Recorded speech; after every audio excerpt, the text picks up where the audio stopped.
You gotta give major props to Pesci's voice actor, because going from an absolute coward to someone who's a very confident and really sort of badass character isn't the easiest of fluctuations to make in your voice, but holy hell did his actor absolutely kill it. This week's episode and this fight overall over these past couple of weeks easily is my favorite fight in JoJo, and so far this has happened twice where I'm like, this is the best fight, and once again JoJo found a way to one-up itself. The entire conflict between almost a 1v2 situation here, and how Bruno was really ready to sacrifice himself 100%, kill himself for his crew as long as he could take out Grateful Dead, which was essentially the ultimate stand. It was going to kill everyone and he was ready to give up. And I like the idea of enemies kind of recognizing and respecting the other and what they were willing to do, because you're seeing people being like, I absolutely thought you weren't worthy of being a capo, but seeing what you were about to do with sacrificing yourself to take me out, I respect that, but I am still going to kill you. The way that this show can constantly, in either stupid or absolutely intelligent ways, one-up itself and outplay the other is something that always entertains me. Seeing what Bruno did to switch the fishing line into his hand was absolutely something I was not expecting. It makes sense, it's logical with how it kind of reflects the damage back. It's something that's absolutely cool and thrilling. But what I love is how they keep the man alive afterwards just enough so he's underneath the tracks there, underneath the train car. He's absolutely going to die soon. That's something that it can only realistically work in JoJo because he is a stand user, but you have this situation where you have something that's absolutely intelligent and creative in the way of kind of taking the enemy's stand and using it for your own self-gain, and then you have the enemy save himself in the most ridiculous and most unrealistic ways, but you're like, this is so badass and I love it. I love how every time you think someone's about to die, they somehow find a way to keep them alive just so the fight can keep going on. But it doesn't feel like the fight's dragging out or anything like that. Every time they outplay the other in order to keep the fight going, it feels like, yeah, this is right. I want this fight to continue, because it's not like I'm just seeing two characters punch each other for 40 minutes. I'm watching characters outplay the other either with intelligence or just with their stands being damn cool with their individual powers. This fight was amazing, and seeing Pesci actually rise to the occasion and realizing that,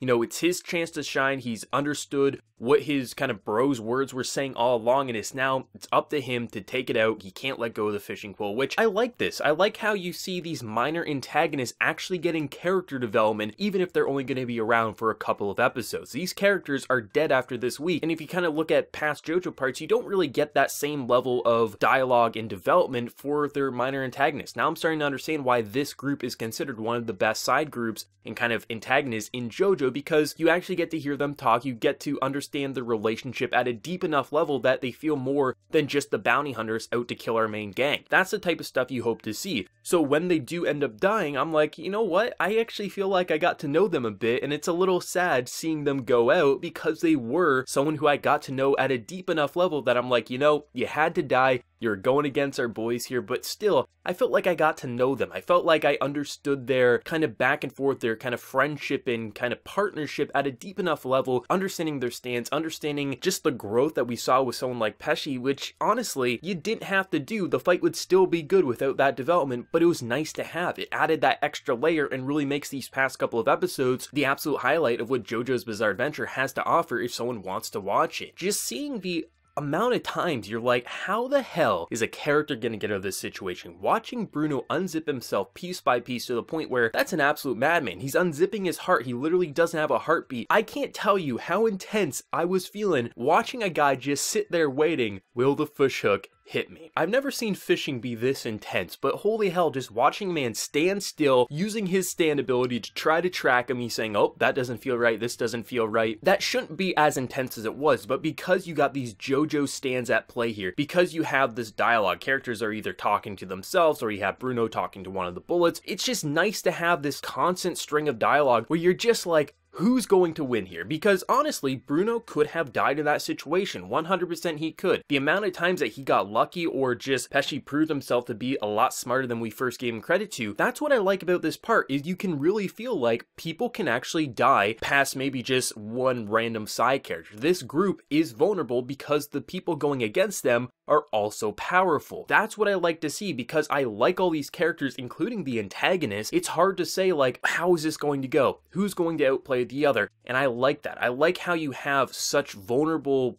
people in this part. The fact that no one is truly safe, that the antagonists are growing and developing and are actually talking past, hey, I'm going to take you out, I'm the big bad villain, insert cliche trope here. It's, hey, we are going to take you out, but hey, this is also our relationship with one another. Maybe I'm a little abusive to you, Pesci, but I'm doing this for your own gain. And then you're seeing just after those conversations in last week's episode, we're seeing his growth in this week's. That's the type of stuff you hope to see in JoJo, and this part isn't letting up. There's been so many people before this part aired saying how it was just like an action part and just like there wasn't a lot of development. I don't get that. And from what I can tell, the manga readers are saying like this is the perfect adaptation. Like I know they're adding in original scenes, but still like just seeing how they're using action to actually tell a story. It's not just entertaining action, which it is, but it also is telling stories and developing characters. This is what I think JoJo can do exceptionally well when it keeps hitting it out of the park, which it absolutely is. Every character is great, every stand's great. No one thinks riding in a turtle would be this intense, but hey, JoJo finds a way. The animation in this episode was actually really good. I love how they detailed this fishing hook going through his body, especially when it's like trying to wrap around his heart. It's so disturbing because you're like, if it gets like a centimeter closer, we're gonna lose one of our central characters. That had me terrified, and I love seeing the over-exaggerated and just shifts in art styles in their faces. The face reactions were amazing, not only just from Bruno, but from Pesci as well. This part is incredible, and I'm surprised the quality hasn't let up, especially because we're closing in on the halfway mark of this series. How this series is continuing to one-up itself, not just with its story and characters, but its visual content as well, is really impressive. David Production is going in, you can tell the director loves this part. This is what I always hope to see in an episode of JoJo's Bizarre Adventure. Where are they going to go now, especially now that Trish has been revealed to be a stand user? So many things can happen. I'm so happy that Trish is going to be more than just a girl being escorted. Now she's going to have to learn about stands and just what exactly is going on, especially because everything bad that's happening to her is happening because of a father she mentions she hasn't even met. JoJo is killing it. This part last week with this week's episode, the duo episodes, if I'm ever going to rewatch just a little snippet of JoJo, I'm just feeling like, you know what? I need some JoJo in my life. There isn't a new part on right now. This is the fight that I'm going to rewatch. It was incredible. I can't believe how much I like the antagonist in this show. It's amazing.